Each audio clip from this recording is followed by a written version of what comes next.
आज आपण बोलणार आहोत की घरच्या घरीच व्यायाम करायचा असेल तर त्यासाठी कोणत्या बेसिक टिप्स आपण लक्षात ठेवल्या पाहिजेत, जेणेकरून हा जो व्यायाम आपण करतोय तो कुठलीही बिना रुकावट किंवा कुठलेही काहीमध्ये ऑब्स्टॅकल्स न येता आपण अगदी नियमितपणे व्यवस्थित करू शकतो. सो तुम्ही सगळेच जण आमच्या चॅनलवरती सगळे जे लेटेस्ट व्हिडिओज येतात ते बघत असतात, भरभरून इतके सारे कमेंट्स करता, त्या सगळ्याबद्दल सर्वप्रथम खूप खूप धन्यवाद.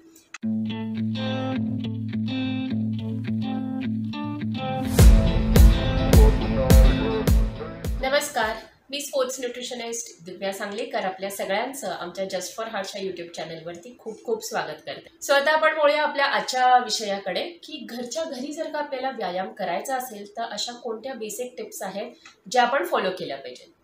याआधी एक छोटासा प्रश्न आहे की तुम्ही मला खालती कमेंट सेक्शनमध्ये लिहून नक्की कळवा की तुम्ही नियमित व्यायाम करता. हे तर मी गृहीत धरून चाललेच आहे. मी हे नाही विचारणार आहे की तुम्ही व्यायाम करता का नाही करत. आय नो तुम्ही व्यायाम करता आणि म्हणूनच आज हा व्हिडिओ इथे बसून तुम्ही बघत आहात. पण तुम्ही व्यायाम घरी करता का बाहेर जाऊन करता का कुठे योगा क्लासेस लावलेत किंवा जिममध्ये जाऊन करता. नक्की तुमचं व्यायामाचं जे ठिकाण आहे ते नक्की काय आहे खालती कमेंट सेक्शनमध्ये नक्की लिहा. सो आपल्या सगळ्यांना माहिती आहे व्यायाम करणं हे तर खूप गरजेची वस्तू आहे. आपल्याला हेल्दी राहायचं असेल, कुठलेही आजार असतील ते अजून वाढू नयेत किंवा आजार नसतील तर कुठल्याही प्रकारचे आजार होऊ नयेत यासाठी रोजच्या रोज व्यायाम करणं खूप गरजेचं आहे. पण हाच व्यायाम जर का आपण घरी केला तर आपल्याला खूप सारे फायदे मिळू शकतात. आणि माझ्या दृष्टीने म्हणजे मी जेव्हा तुमच्यासारख्याच खूप साऱ्या पेशंट्स बरोबर बोलते तर हे लक्षात येतं की त्यांच्या रोजच्या धकाधकीच्या जीवनामध्ये वेळेची खूप कमतरता असते है ना. म्हणजे सकाळी लवकर उठून ऑफिसला जायचं असतं, संध्याकाळी उशीर होतो परत घरी आल्यानंतर, तर व्यायामाला वेळ नाही मिळत. किंवा खूप साऱ्या गृहिणी आहेत ज्या आपल्या रोजच्या घरातल्या कामाबरोबर स्वतःचं काहीतरी काम करत असतात आणि त्यांना वेगळा वेळ काढणं व्यायामासाठी किंवा बाहेर जिममध्ये जाऊन व्यायाम करणं हे अवघड होतं. तेव्हा मी नेहमी त्यांना काही बेसिक टिप्स देत असते की कशा प्रकारे ते त्यांच्या रोजच्या डेली रुटीनमध्ये व्यायाम घरीच किंवा घरातच बसून करू शकतात.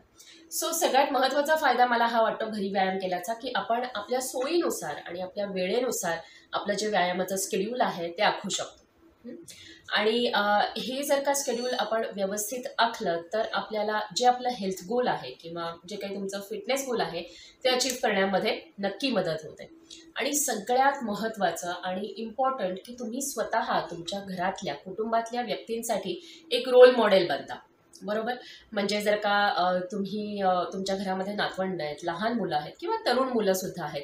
आपण बघत असतो की घरातले मोठे लोक लहानांना कायम सांगत असतात काहीतरी व्यायाम कर, बाहेर जाऊन खेळ किंवा पळायला तरी जा, चालायला तरी जा. पण जर का आपण घरातच बसून एक ते ॲटमॉस्फिअर क्रिएट केलं तर नक्कीच बाकीचे सुद्धा आपल्या आजूबाजूला राहणारे लोक सुद्धा मोटिवेट होऊन आपल्याबरोबर व्यायाम करायला नक्की सुरुवात करू शकतात. सो हे जे सगळे फायदे आहेत ह्यांचा नक्की तुम्ही खूप उपयोग करून घ्या. आणि जेव्हा घरच्या घरी व्यायाम सुरू करायचा आहे त्याच्यासाठी सगळ्यात महत्त्वाची आणि पहिली स्टेप जी तुम्हाला घेणं गरजेचं आहे ते म्हणजे घरामध्ये योग्य ती जागा निवडा. सो तुमची जी व्यायामाची जागा आहे ती तुम्ही नियमित करा आणि शक्यतो रोज जो तुमचा व्यायामाचा वेळ असेल तेव्हा त्याच ठिकाणी जाऊन व्यायाम करण्याचा एक निश्चय करा. सो त्यामुळे काय होतं की आपण त्या जागेशी कनेक्ट होतो. कुठे ना कुठेतरी तिथे गेलं की आपल्याला व्यायाम करायचा आहे, तो जो फील असतो तो आतनं येतो आणि मग जे अडथळे आहेत किंवा कंटाळा आहे तो येण्याचे चान्सेस कमी असतात. दुसरी महत्त्वाची गोष्ट की जरी आपल्याला माहिती आहे की आपण आपल्या सोयीनुसार व्यायाम करणार आहोत पण तरीसुद्धा घरच्या घरी व्यायाम करताना आपली व्यायामाची एक नियमित वेळ असणं खूप गरजेचं आहे. नाही तर मग आपल्या रुटीनमध्ये कधी सकाळी केला, कधी दुपारी केला, कधी संध्याकाळी केला, मग कधी कंटाळा आला म्हणून व्यायाम मिस झाला, असं होण्याची खूप शक्यता आहे. सो जर का तुम्ही मॉर्निंग तुम्हाला सकाळची वेळ आवडत असेल, तुम्ही सकाळी लवकर उठता तर मग तुम्ही सकाळची एक वेळ निश्चित करा. संध्याकाळी सगळी कामं झाल्यानंतर जो मोकळा वेळ असतो संध्याकाळी जर का व्यायाम करायचा असेल तर ती वेळ निश्चित करा. पण मी हे नक्की सांगू इच्छिते की संध्याकाळी शक्यतो 7 नंतर किंवा सूर्यास्तानंतर व्यायाम करणं टाळा. कारण काय होतं की जेव्हा सूर्यास्त होऊन जातो आणि आपल्या बॉडीला सुद्धा जे हॉर्मोन्स सिक्रेट होतात म्हणजे रात्रीच्या वेळेस किंवा अंधारात, तर ते अशा प्रकारचे असतात की बॉडीला आता रेस्ट हवी आहे, आपल्याला झोप यायला लागते.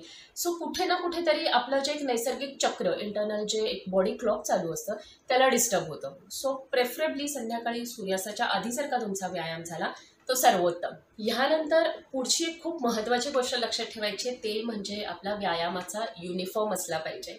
येस, तुम्हाला हसू येईल की युनिफॉर्म काय आहे, पण युनिफॉर्म म्हणजे कुठलाही, तुम्ही जरी घरात व्यायाम करणार असलात तरी तुमचं जे आउटफिट आहे ते डिसाइडेड असेल तर परत त्याच्याबरोबर आपलं कनेक्शन बनतं. आणि योग्य ते कम्फर्टेबल कपडे जर का असतील की कॉटनचा टी शर्ट, व्यवस्थित फिटिंगची पॅन्ट, हे घालून जर का व्यायाम केला तर तुम्ही मोकळेपणाने आणि जरी स्वतः व्यायाम करत असाल तरी सुद्धा तुम्ही कम्फर्टेबली हा व्यायाम करू शकता. जर का आपण त्याच घरातल्याच कपड्यांमध्ये केला तर मे बी तो जो एक कम्फर्ट असतो व्यायाम करण्यासाठी, आपल्याला हात पाय इकडे तिकडे हलवायला जी जागा हवी किंवा जी एक मोकळीक हवी ती नाही मिळत. त्यामुळे आपले जे कपडे आहेत व्यायामाचे हे सुद्धा लक्षात घेणं खूप गरजेचं आहे. चौथी स्टेप किंवा चौथी टिप खूप महत्त्वाची आहे, ती म्हणजे आपला रोजचा काय क्रम असेल, रोज आपण काय काय व्यायाम करणार आहोत, हा जो आराखडा आहे किंवा हे जे टाइम टेबल आहे तुमचं ते नक्की आखून ठेवा. आता तुम्हाला समजत नसेल की घरीच तुम्हाला व्यायाम करायचा आहे, काय व्यायाम करू, तर तुम्ही आमच्याबरोबर ऑनलाईन कन्सल्टेशन घेऊन तुमच्यासाठी कुठल्या प्रकारचे व्यायाम आहेत जे तुम्ही आठवडाभर करू शकता यासाठी नक्की बोलू शकता.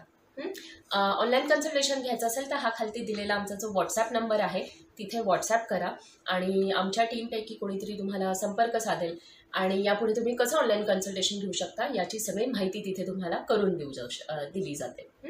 सो आपल्याकडे एक्सरसाइज प्लॅन असणं खूप गरजेचं आहे. जसं आम्ही कायम म्हणतो की तुम्ही आहार संतुलित घेता बरोबर आहे, पण तुमचा स्वतःचा असा जो डाएट प्लॅन आहे तो फॉलो करणं, तितक्या कॅलरीज घेणं गरजेचं आहे. तसंच तुमच्यासाठी काय एक्सरसाइज प्लॅन सुटेबल आहे तो तुम्ही फॉलो करणं खूप गरजेचं आहे.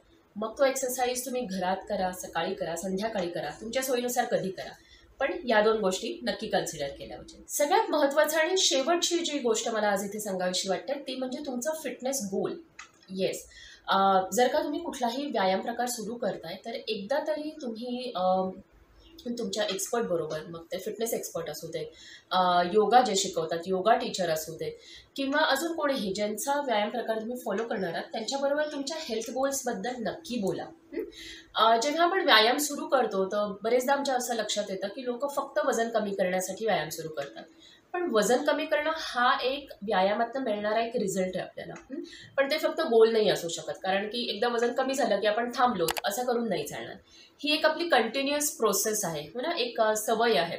सो टाइम टू टाइम आपले जे हेल्थ गोल्स आहेत ते आपल्याला अपडेट करणं खूप गरजेचं आहे. सो हेल्थ गोल कशा प्रकारचे की मे बी इंच लॉस होणं किंवा स्टॅबिलिटी वाढणं, माझा स्टॅमिना वाढणं किंवा एखादं मला विशिष्ट पोज किंवा योगा तुम्ही करत असाल तो नसेल येत तर ते करता येणं, ते होल्ड करून ठेवणं, त्याच्यामध्ये टाईम वाढणं, अशा प्रकारचे वेगवेगळे हेल्थ गोल्स तुम्ही आपल्या स्वतःसाठी सेट करू शकता.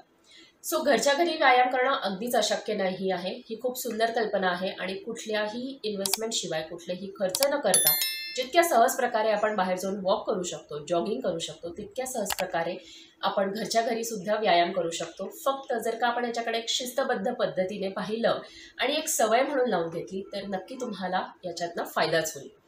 सो ह्या होत्या माझ्या आजच्या टिप्स. आय एम शुअर तुम्ही आत्तापर्यंत आमच्या चॅनलला सबस्क्राईब केलं असेल, तुमच्या फॅमिलीबरोबर हा व्हिडिओ ऑलरेडी शेअर केलेला असेल. सो पुन्हा एकदा धन्यवाद आणि परत आपण भेटूयात पुढच्या आठवड्यामध्ये अजून काही नवीन टिप्स बरोबर. थँक्यू.